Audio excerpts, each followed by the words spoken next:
வேதமே பெருமாளுக்கு வாகனம்னு சொல்றதுனாலதான் பெருமாளுக்கு வாகனமாக இருக்கக்கூடிய கருடன் அவரும் வேத சுரூபி என்றே அழைக்கப்படுகிறார். அதை நாம நோட் பண்ணணும். ஏன்னா கருடனுடைய திருமேனியில் உள்ள ஒவ்வொரு அங்கங்களுமே வேதத்தின் வடிவம்.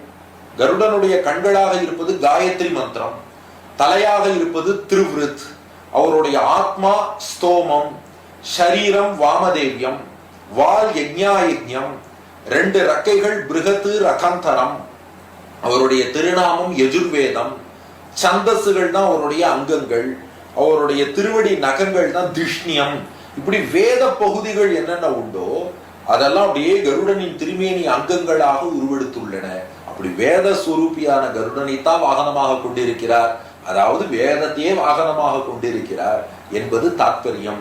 அதைத்தான் இந்த கருவறை வாயிலாகவும் சார்ங்கபாணி பெருமாள் உணர்த்துகிறார். சான்ஸ்கிரிட்ல வி என்றால் பறவைன்னு அர்த்தம். வி என்ற அந்த எழுத்து, அந்த வார்த்தை பறவைகளை குறிக்கும்.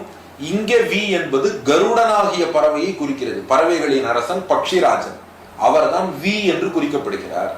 விக்ரமஹா என்றால் வியான அந்த கருடன் என்னும் பறவையே தனக்கு வாகனமாக கொண்டு, கருடன் மீது யார் பயணிக்கிறானோ வேத சுரூபியான கருடனை வாகனமாக கொண்டு அவர் மேல் பயணிப்பவருக்கு விக்ரமஹா என்று திருநாமம். அதுதான் விஷ்ணு சகஸ்ரநாமத்தின் 79வது திருநாமமாக அமைந்துள்ளது. நாமும் விக்ரமாய நமஹா என்று இந்த திருநாமத்தை தினமும் சொல்லி வந்தால் நாம் மேற்கொள்ளும் பயணங்களிலும் வழித்துணையாக இருந்து பெருமாள் நமக்கு அனுகிரகம் பண்ணுவார். நீ